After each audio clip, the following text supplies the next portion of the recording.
Bom dia, sábado, 10 horas e 20 minutos, sem programação. Eu que sou uma pessoa que adoro planejamento, de vez em quando eu tenho esse ímpeto, viu?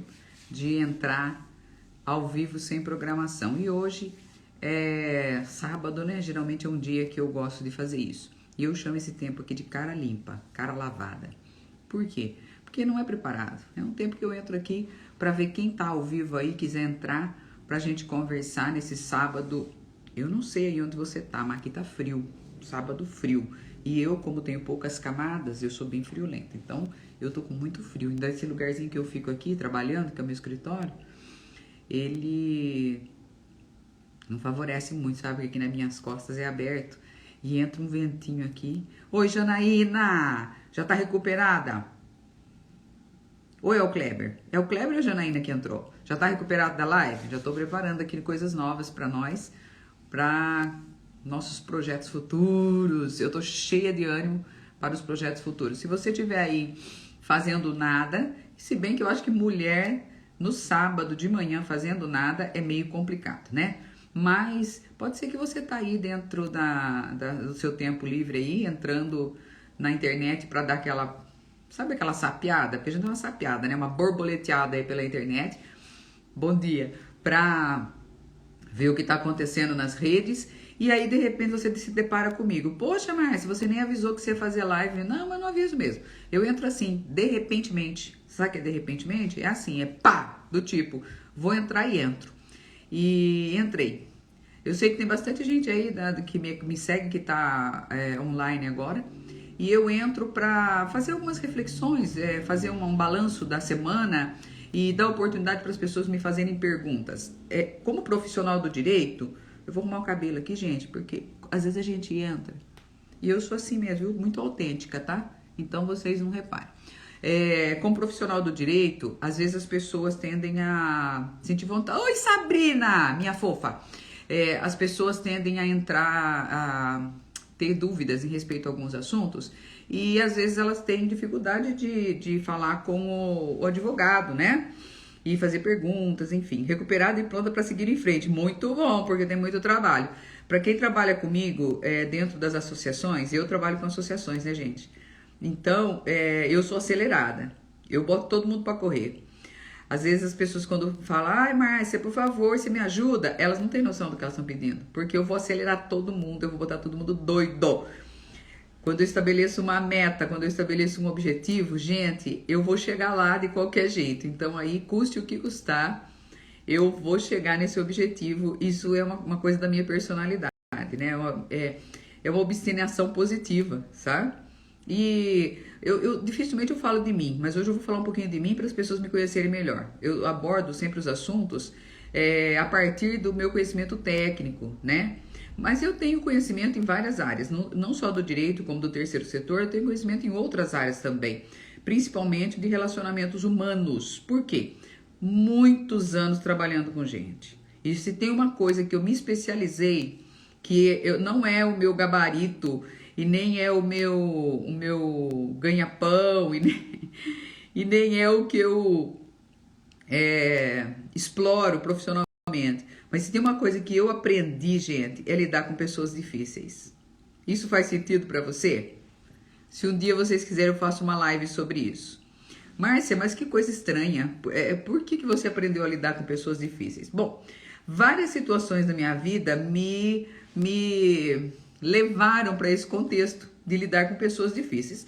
Primeiro, já vem lá da minha raiz, né? Vim de uma família que já tinha pessoas difíceis, né? Então, eu muito jovem, eu fui desafiada a me virar, do tipo... Meu pai, ele era meio matuto, quem sabe o que significa essa palavra, né? Meu pai era matuto, era aquele homem da roça, né? Pouco estudo, que tinha aquela concepção de que criar filhos era você dar teto e comida, e pronto. Então, quando eu tinha mais ou menos ali, às vezes o meu filho até sofre comigo por causa disso, gente. Eu tenho que reconhecer e dar minha mão à palmatória aqui. Porque eu, quando tinha 13 anos, sendo menina com 13 anos, o que uma menina de 13 anos espera? Do pai, né? Não da minha mãe, porque minha mãe, ela fez mais do que ela podia, mas do pai. Proteção, colo, né? Minha princesa. Meu pai era o contrário de tudo isso. Meu pai, ele já é falecido, tá, gente? Não tô falando mal dele, não. Ele já é falecido. E ele um dia olhou bem nos meus olhos. E eu sempre fui de personalidade. A minha personalidade, a minha constituição genética já me preparou para ser uma pessoa que ia saber lutar e conquistar os próprios direitos na vida, porque desde muito pequena eu sempre fui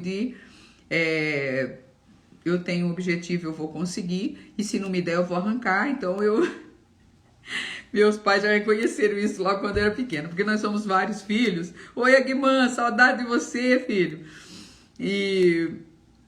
Então, você sabe, pai de mãe de muitos irmãos é feito os dedos da mão, né? Minha mãe fala que é feito os dedos da mão. Estão tudo ligados, mas são tudo diferentes. Então, nós éramos diferentes. Então, tinha aquele que era mais fraquinho, aquele que era mais doentinho, aquele que era mais complicadinho, aquele que chorava. E tinha eu, né? Eu e um outro irmão meu, que veio logo depois de mim. E nós éramos do tipo assim, me dá. Se a pessoa não desse, a gente ia lá e arrancava. Então, é do tipo, eu sei o que vim no mundo. E essa constituição minha, eu tô falando aqui para identificar o público, tá? Para que vocês se identifiquem comigo. Por conta dessa constituição, quando eu tinha 13 anos de idade, hoje eu não falo isso como trauma, já foi trauma. Hoje eu dou risada, eu acho graça, porque eu não fiz isso com meu filho, mas se bem que eu acho que eu deveria ter feito. Meu pai um dia olhou bem na minha cara, como se ele estivesse falando com um adulto, e ele disse assim, ó, olha, Márcia, você precisa trabalhar. Só que no Brasil, gente, menor de 14 não pode trabalhar. Mas o meu pai não queria saber disso. Meu pai era matuto, né? Meu pai era da roça. Tanto que o que você... Parece que não. As pessoas até duvidam quando eu falo, né? As pessoas acham graça. As pessoas acham muita graça quando eu falo que eu sei cozinhar, que eu sei fazer coisas da casa, enfim. Eu sei tudo, gente. Tudo que você pensar e imaginar, eu sei fazer, tá? Até porque em fases muito difíceis da minha vida, eu já fiz bolo, eu já fiz biscoito, eu já fiz bolacha, eu já pintei vidro, eu já fiz artesanato, eu já fiz crochê, eu já fiz de tudo, de um tudo. Aliás... a vida me ensinou assim, ó, faz que nem um gato, do jeito que jogar você caia de pé. E eu fui aprendendo. Então você vai criando meios, né, mecanismos para você sobreviver. E eu fui sobrevivendo. Então, claro que em um dado momento da minha vida isso se tornou um defeito. Por quê? Porque eu fiquei uma pessoa muito inflexível, uma pessoa muito blindada. Depois eu tive que tratar isso. Mas meu pai olhou pra mim e disse assim, olha, Márcia, ou você trabalha e põe dinheiro em casa, ou você não come mais. É sutil, né, gente? Meu pai foi sutil, feito uma pata de elefante, né? Ou você traz dinheiro ou você não come mais. Então aí eu tive que me virar. Por quê? Eu tinha 2 irmãos mais velhos que tiveram alguma oportunidade na vida. Então eles aprenderam datilografia. Eu sei que eu tô falando de coisas aqui que para muitos meninos aí da geração Nutella, eles não sabem nem o que significa, né? Mas pra minha época, datilografia era referente a você conhecer hoje planilha de Excel, planilha de Word, planilha de... Todas as planilhas aí da Microsoft que você precisa aprender para trabalhar e todo o conhecimento técnico mínimo que você precisa para ser um auxiliar administrativo. Naquela época era a tal da datilografia. Os meus irmãos mais velhos, meu pai investiu para que eles aprendessem. E eu fiquei ali à mercê, né, dos privilégios. E não pude aprender. Então eu tinha 13 anos de idade. O que eu queria? Eu queria brincar, né? Eu queria brincar. Minha mãe trabalhava,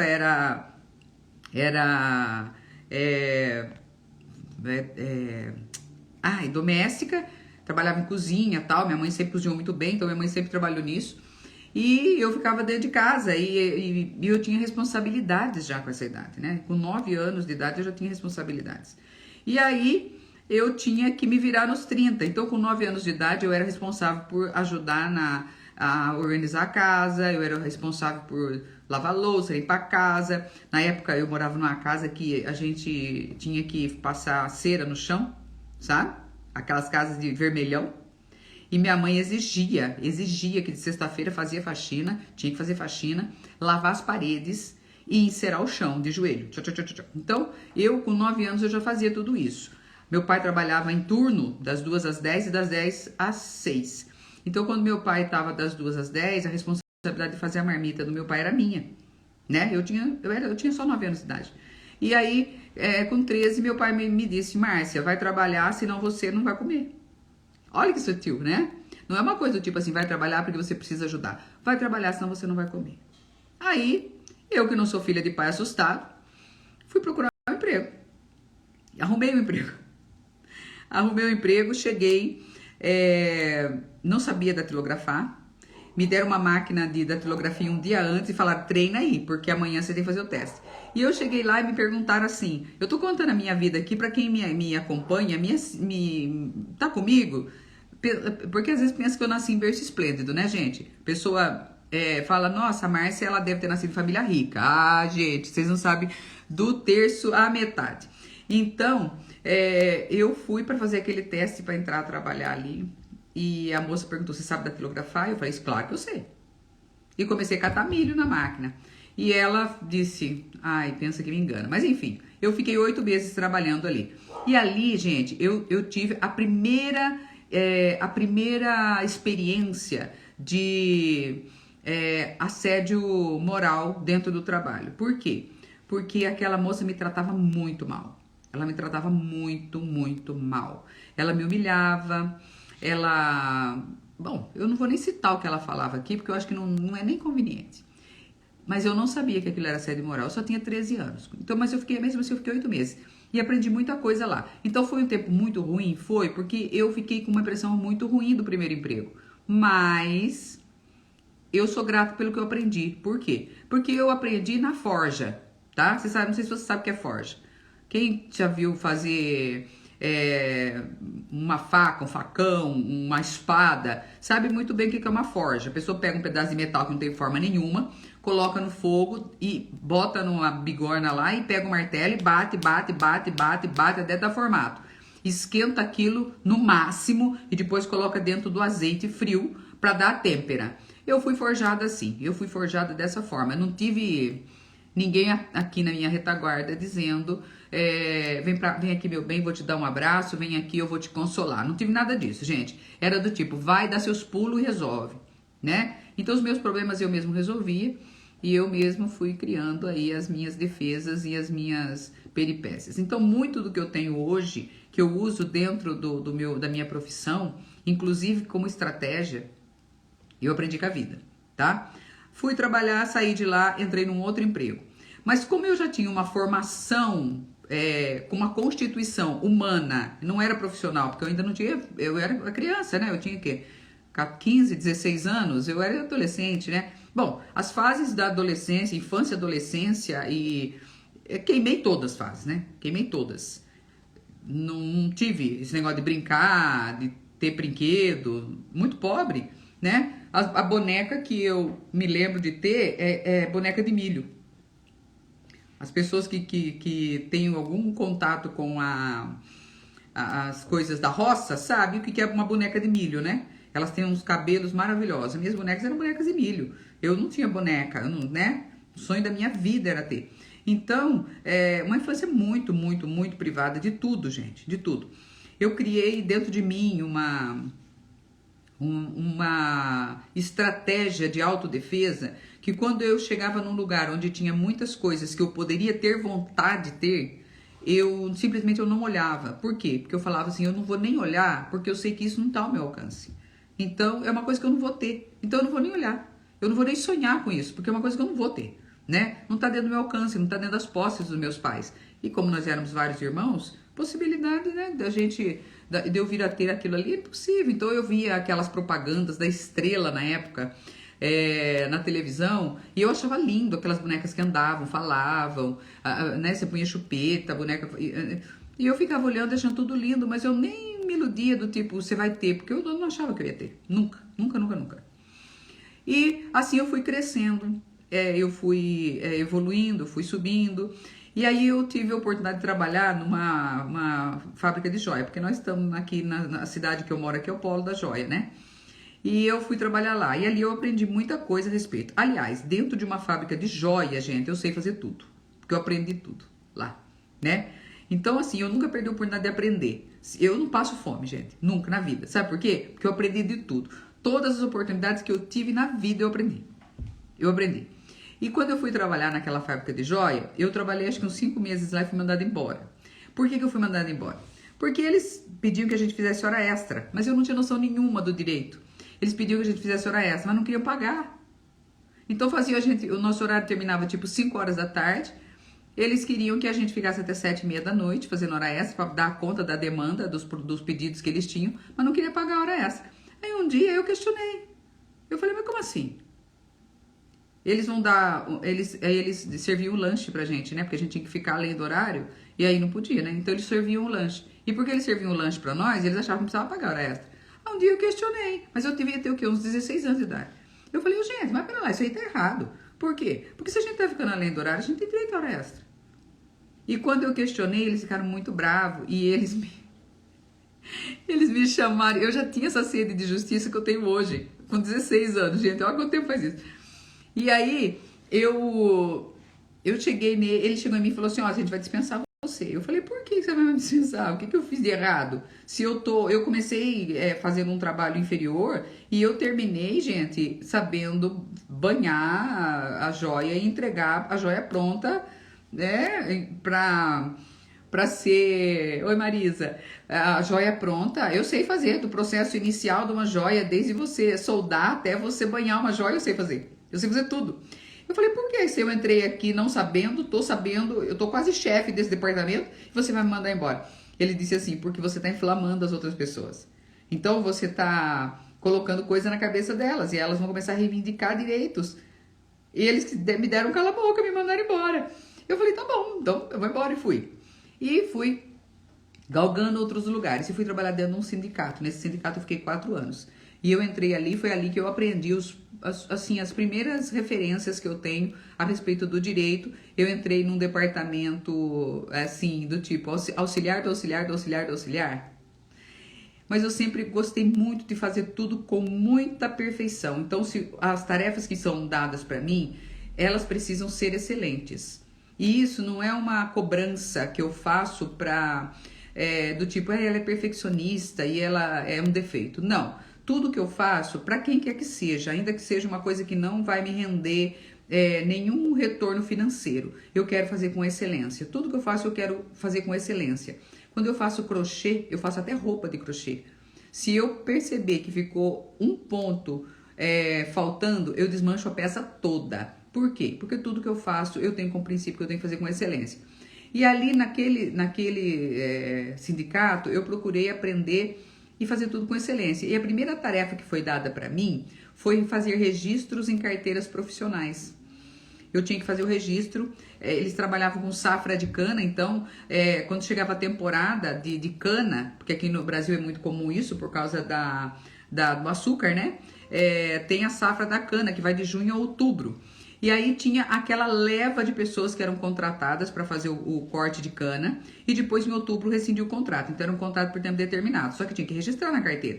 Então vinham aqueles montes de carteira para mim, gente, sem brincadeira, 50 carteiras para eu fazer o registro. E aí eles precisavam de alguém que fizesse. Eu estava no departamento, gente, pensa no ajudante do ajudante do ajudante do ajudante do ajudante, tá? Então eu era simplesmente a pessoa mais insignificante da face da terra.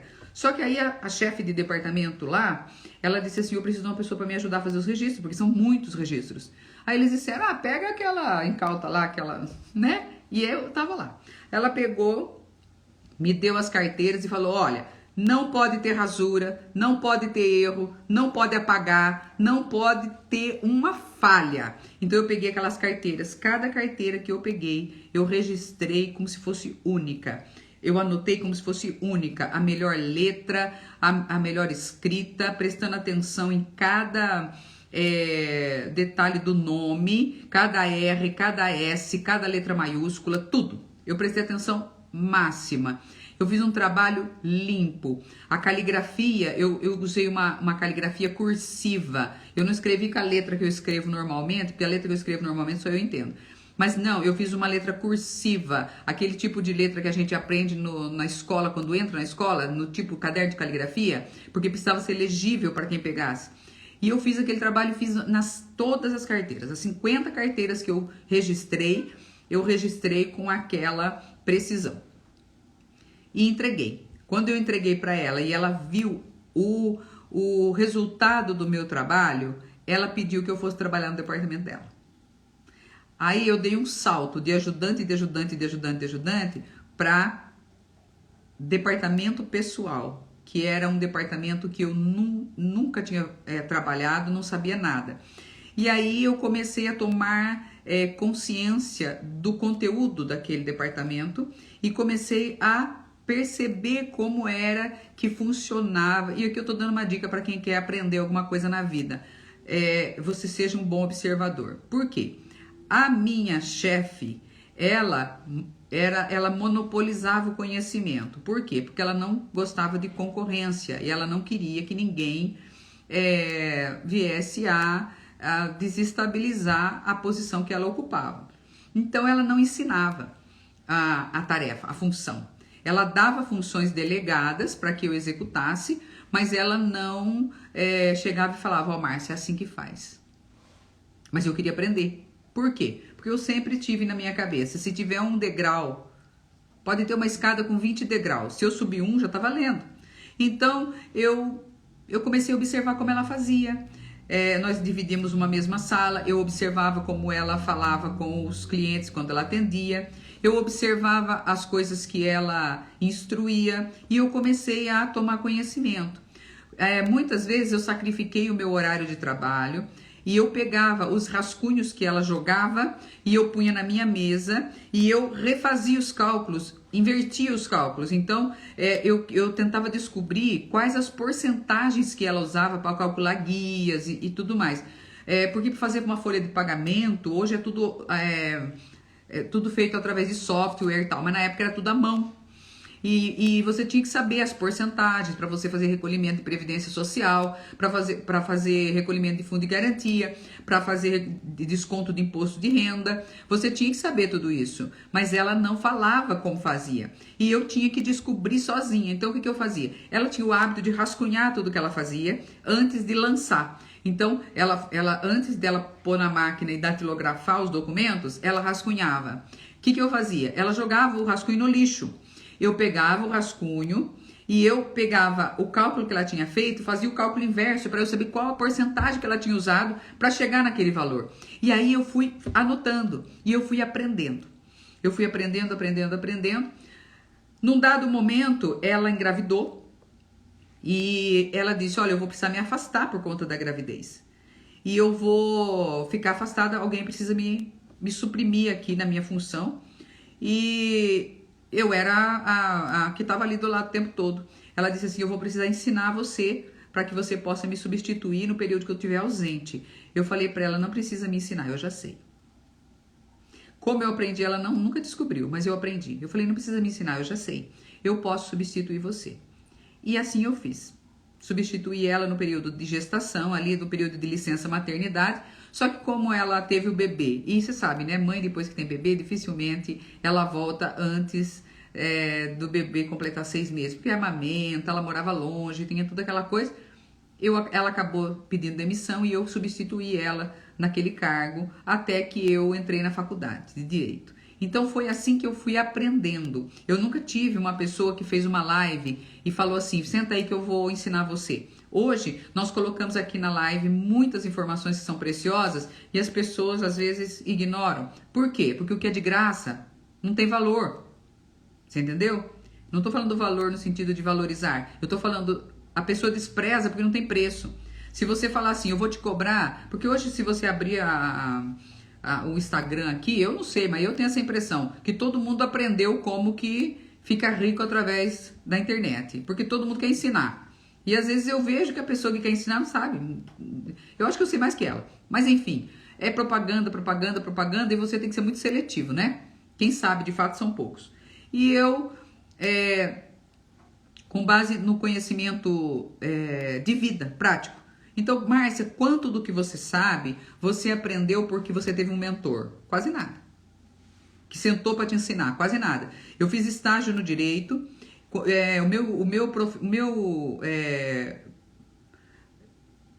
o advogado que me permitiu fazer o estágio, ele fez de uma forma que eu sou muito grata.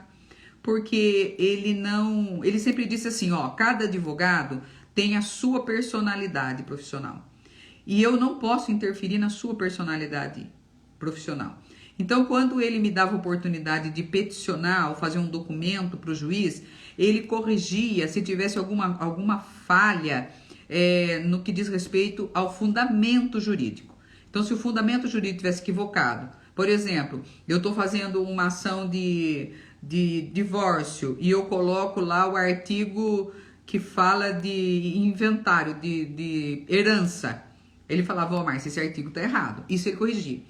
Mas o conteúdo, o contexto, a linguagem, ele não mexia. Por quê? Porque ele falava, a minha personalidade profissional é uma, a sua é outra. Cada pessoa tem o seu jeito de escrever. Então, eu não posso interferir. Eu vou corrigir o fundamento, mas eu não vou corrigir o conteúdo, o teu conteúdo. Por quê?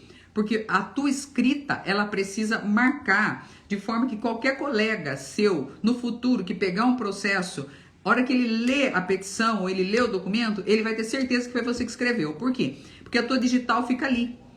A forma como você fala, a forma como você escreve, a forma como você coloca as palavras, é como se fosse uma impressão digital sua. Então, o teu texto, ele tem que trazer a sua característica. A pessoa tem que ler e falar, sei quem escreveu. Aí eu aprendi muito com ele por isso, porque ele não dava pra mim o peixe, não. Ele me deu vara, ele me deu anzol, ele me deu tudo. E ele disse, é assim que você joga. E depois te vira. Então eu nunca tive alguém que ficou ali me paparicando, entendeu? Dizendo, faz assim, faz assado, faz assim, faz assado. E eu fui pegando o que eu tinha ao meu alcance para eu ir constituindo a minha bagagem, né? Então, quanta bagagem técnica você tem hoje? Tem alguma bagagem técnica, gente? Porque eu estudei. Eu ouço jovens dizendo, abandona a faculdade porque você vai aprender muita coisa com curso livre, com tanto de informação que você encontra na internet. Só que tem um detalhe, quando você encontra a informação na internet, nem sempre ela é técnica. Nem sempre ela está baseada em estudos e pesquisas científicas legítimas. E aí você vai, aprende, escuta, e aí você acha que aquilo é a verdade. Eu vi uma pergunta essa semana, a pergunta era, se você descobrisse que você pode saber tudo que você sabe hoje sem fazer uma faculdade, você faria uma faculdade?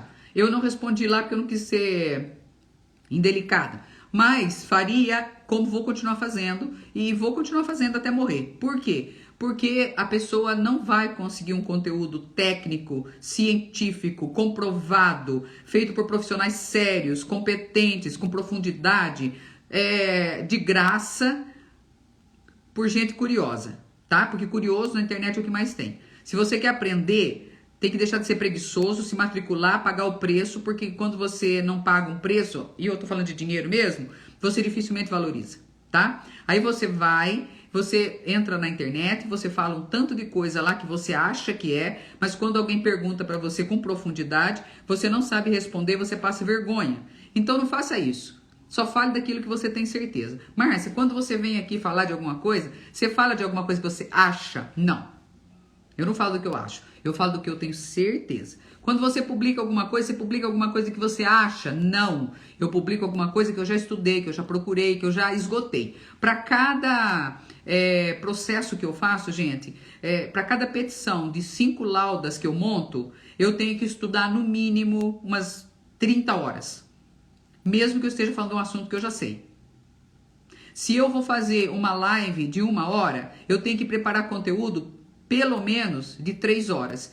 Mesmo que quem vai falar do assunto não seja eu. Então nós fazemos às vezes lives em colaboração e quem vai falar do assunto é a outra pessoa. Eu não posso chegar ali despreparada para falar com aquela pessoa de um assunto que eu não domino. Eu tenho que no mínimo dominar o assunto que ela vai falar. Por quê? Vai fazer a pergunta certa. Para quando ela falar, eu entender o que ela está falando e interagir com ela. Então eu vou fazer de repente uma palestra. Eu faço às vezes palestras.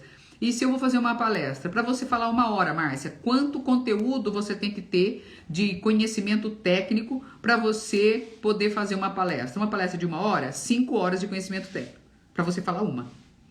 Ah, mas e se eu quiser falar, se eu quiser escutar, se eu quiser estudar só 1 hora, então fale 5 minutos. Por quê? Porque você não vai ter conteúdo. E isso eu tô falando porque aprendi estudando, aprendi na prática. E foi assim que eu fui constituindo a bagagem. Então eu não sou uma aventureira. Eu jamais seria tão imprudente de entrar numa live que pode alcançar 1 zilhão de pessoas e falar daquilo que eu acho sem ter certeza. Isso é no mínimo imprudência. Se você fala, se você cita, é lei, você tem que mostrar a lei. Se você cita, é um conhecimento médico, você tem que comprovar o estudo científico que comprova aquilo. No mínimo. Você não pode simplesmente chegar e argumentar dizendo, eu acho... Não, pode, sim, pode, tá, onde está escrito? Ah, onde está escrito? Eu não sei, mas pode. Não, você não pode fazer isso. Por quê? Porque você vai levar um monte de pessoa a cometer erro. Aí você tem que ver o nível de influência que você tem sobre as pessoas. Eu sou uma pessoa que, por conta de eu estar muito tempo aqui fazendo live, porque eu tenho um certo conhecimento, as pessoas me conhecem como figura pública, já passei por candidatura política, enfim, a minha palavra tem alguma influência. Se eu entrar aqui e falar uma bobagem, eu vou influenciar pessoas. Se eu chegar aqui falando palavrão, eu vou escandalizar pessoas. Se eu chegar aqui fazendo críticas sem fundamento, eu vou criar conceitos errados. Então a gente tem que ter responsabilidade. Não pode simplesmente ir chegando e falando. Então, hoje eu decidi, nesse sábado de manhã, falar um pouco de mim. Dificilmente eu falo de mim. Eu não gosto muito de falar de mim. Elogiar eu não vou nunca, né, gente? Porque bom, eu acho que bom é só Jesus. Né? De bom, ninguém é 100% bom, né? Até a nossa bondade tem uma pitada de vaidade, uma pitada de egocentrismo, né? Quando a pessoa faz uma coisa boa, eu não tenho hábito, tá? Mas eu sei pessoas que têm, faz uma doação e faz uma foto, né? É meio contraditório. Você faz uma doação, um ato de caridade ou qualquer coisa, você fazer uma foto e postar. É contraditório isso. Então eu não tenho muito esse hábito. Mas daquilo que eu tenho de conhecimento, quando eu me proponho a ajudar uma pessoa, eu vou fazer com base naquilo que eu sei. E se eu não souber, eu não vou me propor a fazer, né? A minha profissão mesmo, é advogado. Eu sou advogado. Então, uma coisa muito engraçada que acontece com a gente, com os advogados, eu vou falar aqui agora, tem pessoa que vai arrepiar, mas não tem problema, gente, pode ficar chateado, mas me queira bem que não custa nada. Ó, até aquele menino, eu esqueci, eu não vou lembrar o nome, não sei se é Nathan Nemer, eu não sei. Eu sei que ele é um menino, que ele é um youtuber. A mãe dele acabou de sair esses dias do hospital. Ele fez um vídeo muito engraçado a respeito do advogado. A pessoa chega para o advogado e ela fala assim, você não pode dar uma olhadinha nesse processo para mim? Quando a pessoa faz isso, o que ela quer? Ela quer que o advogado expresse uma opinião acerca daquilo. Só que o advogado, para ele ter uma visão clara daquilo que você está mostrando para ele, ele ficou 5 anos na faculdade aprendendo. Então essa olhadinha do advogado já é trabalho. Aí a pessoa fica ofendida quando você olha e fala, tá tudo certo. Não, mas eu quero saber assim, eu vou ganhar, vou perder? Aí eu tenho que cobrar os meus honorários. As pessoas ficam ofendidas. Então as pessoas chamam você e às vezes elas falam assim, eu tenho o hábito de tentar ser o mais gentil que eu posso. Mas as pessoas dizem assim, eu queria só fazer uma pergunta. Bom, eu vou fazer uma alegoria aqui com o médico. Você entra dentro da sala do médico para se consultar e fazer uma pergunta para o médico sem pagar a consulta? Eu acho que não. Por quê? Porque antes do médico tem a secretária do médico, né? Você não fala com o médico. Gente, quem que fala com o médico? A menos que ele já seja seu médico, você esteja sendo acompanhado por conta de um problema de saúde muito relevante, ou ele tem algum grau de amizade com você, via de regra, você não fala com o médico.